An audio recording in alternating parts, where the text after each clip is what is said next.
ವೃಕ್ಷ ಮಾತೆ ಶತಾಯುಷಿ ಸಾಲುಮರದ ತಿಮ್ಮಕ್ಕ ಅವರು ವಯೋಸಹಜ ಕಾಯಿಲೆಯಿಂದಾಗಿ ಬೆಂಗಳೂರಿನ ಜಯನಗರದಲ್ಲಿರುವ ಆಸ್ಪತ್ರೆಯಲ್ಲಿ ನಿಧನರಾಗಿದ್ದಾರೆ.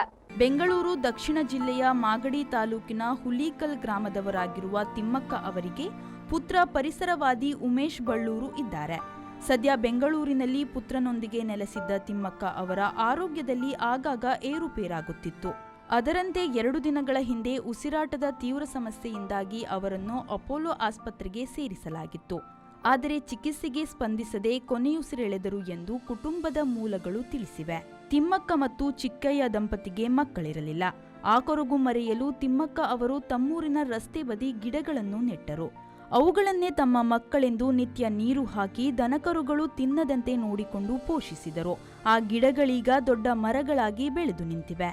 ಗಿಡಗಳನ್ನು ಮಕ್ಕಳಂತೆ ಕಂಡು ಪೋಷಿಸಿ ಬೆಳೆಸಿದ ತಿಮ್ಮಕ್ಕ ಅವರ ಸಾಧನೆಗೆ 2019ರಲ್ಲಿ ಭಾರತ ಸರ್ಕಾರದ ಅತ್ಯುನ್ನತ ಪ್ರಶಸ್ತಿಗಳಲ್ಲಿ ಒಂದಾದ ಪದ್ಮಶ್ರೀ ಪ್ರಶಸ್ತಿ ಸೇರಿದಂತೆ ಅಂತಾರಾಷ್ಟ್ರೀಯ, ರಾಷ್ಟ್ರೀಯ ಹಾಗೂ ರಾಜ್ಯಮಟ್ಟದ ಹಲವು ಪ್ರಶಸ್ತಿಗಳು, ಪುರಸ್ಕಾರಗಳು ಹಾಗೂ ಬಿರುದುಗಳು ಸಂದಿವೆ.